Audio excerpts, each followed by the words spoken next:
Hello, this is Tony Heller from RealClimateScience.com. The Guardian newspaper advertises themselves as leaders in progressive thought. Since 1821, the mission of the Guardian has been to use clarity and imagination to build hope. Guardian Media Group is a global news organization that delivers fearless, investigative journalism, giving a voice to the powerless and holding power to account. Our independent ownership structure means we are entirely free from political and commercial influence. Only our values determine the stories we choose to cover, relentlessly and courageously. In 1945, they published this article, The Unity of Science. The 1930s have radically called in question the liberal tradition of the West, and we are only just beginning to disentangle the problems set by this challenge. Previously, science had been regarded as a new source of enlightenment, which was seeking to establish positive knowledge in place of dogma and metaphysical speculation. The freedom of science to push its inquiries into every field and to proclaim its own results, regardless of established opinions, was an article of the progressive faith throughout Europe. Within science itself, the young pioneers, the revolutionaries like Pasteur and Darwin, Semmelweis, Arrhenius, Van 't Hoff, Freud, and Einstein, who had to fight often single-handed against the closed ranks of an overbearing orthodoxy, were the most admired and beloved figures. They were the heroes of enlightenment.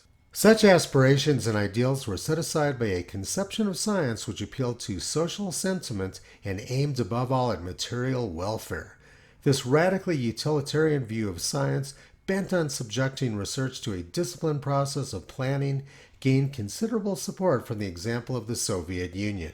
In Russia, the attempt at harnessing science for the aims of welfare and the central planning of the problems which science should pursue was seriously put into practice. Science was to be assigned its position within the social organism and be governed by the official ideology of the state. That was the Guardian in 1945. Now let's look at the current Guardian. Climate change is real. We must not offer credibility to those who deny it. We are no longer willing to lend our credibility to debates over whether or not climate change is real. It is real. We need to act now or the consequences will be catastrophic. In the interest of balance, the media often feels the need to include those who outright deny the reality of human-triggered climate change. Let's compare that to what they said in 1945. Within science itself, the young pioneers had to fight often single-handed against the closed ranks of an overbearing orthodoxy. And they complained that in Russia, science was governed by the official ideology of the state.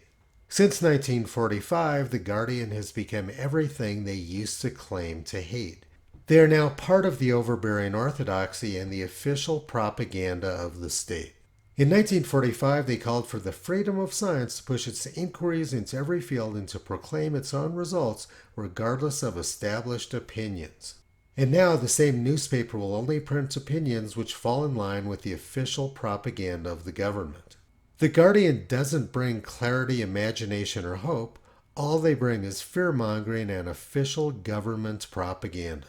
Toto thinks that the Free Western Press Corps has completely collapsed. You can visit him, Kyrie Caesar, Toki, and Upla on the web at realclimatescience.com.